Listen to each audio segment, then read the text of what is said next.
Halo Bina Family, saya Dr. Kozi, saya dokter spesialis bedah anak di Rumah Sakit Ibu dan Anak Bina Medica.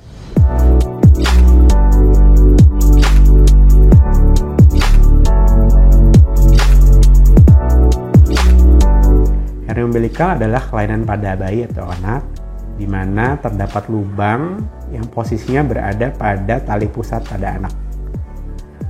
Dengan adanya lubang tersebut, ketika anak itu menangis atau mengejan, biasanya akan ada organ dari dalam perut, biasanya usus, yang akan menonjol dari situ sehingga orang tua akan notice adanya benjolan di pusara tersebut.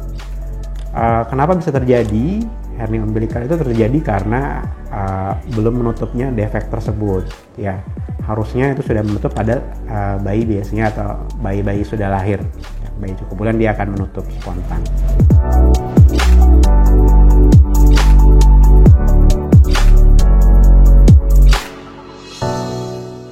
Jadi hernia umbilikal itu biasanya akan menimbulkan keluhan berupa benjolan di tali pusatnya. Jadi orang tua akan mengeluhkan kenapa pusar bayinya tersebut akan membesar ketika anaknya menangis.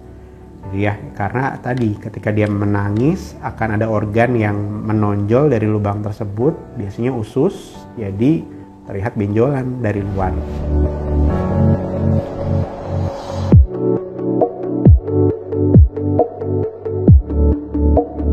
Kalau hernia umbilikal itu berbeda dengan hernia pada lipat paha. Kita biasanya dokter akan menilai berapa lebar lubangnya. Jadi bukan berapa besar benjolan yang di luarnya, berbeda ya. Jadi dokter akan menentukan berapa sih lebar celahnya. Karena kalau celahnya kecil, sebagian besar akan menutup. Kita biasanya observasi sampai usia sekitar 2 tahun, 2-3 tahun ya. Tapi kalau misalnya datang ke kita usianya lebih dari 2 tahun, biasanya itu nggak akan menutup sendiri karena dia akan tetap ada di situ. Kemudian dari ukuran yang kita nilai, kalau misalnya lebarnya terlalu besar, biasanya patokannya ada yang menyebutkan lebih dari 2 cm. Ketika lubang tersebut lebih dari 2 cm, umumnya dia tidak akan menutup spontan, jadi memerlukan tindakan pembedahan. Tapi ketika lubangnya kecil, kurang dari 2 cm, kita bisa menunggu sampai dia menutup sampai di usia 2 tahun.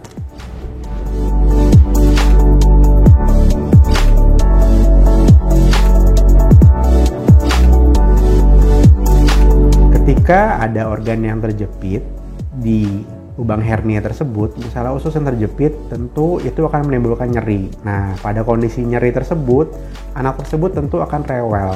Jadi seolah-olah lebih rewel, lebih tantrum dibandingkan yang lain, gitu ya. Tapi ketika organnya masuk kembali, ada di dalam, tidak menimbulkan nyeri, ya anak tidak akan menjadi rewel.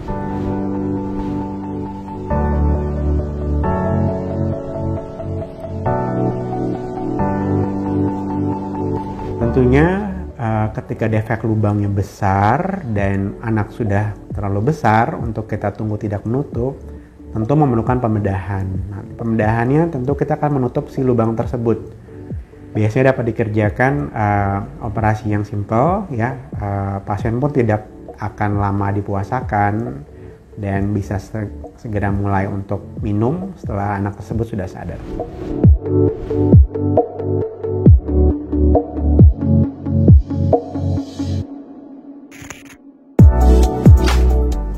Persiapannya sih nanti biasanya pasien akan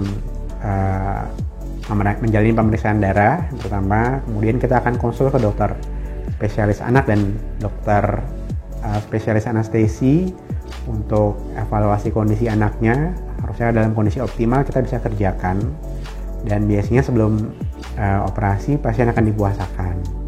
Kemudian untuk perawatan setelah operasi, lukanya biasanya kecil dan kita buat jahitan itu di bawah kulit, jadi tidak ada pengangkatan jahitan, hanya perlu ganti perban saja, atau bahkan saat ini kita bisa menggunakan yang namanya lem jaringan. Jadi orang tua nggak perlu khawatir lagi dalam membuka, mengganti perban, seperti itu. Anak udah boleh mandi seperti biasa, kena air, kena sabun, dan nggak perlu khawatir untuk perawatan luka seperti itu.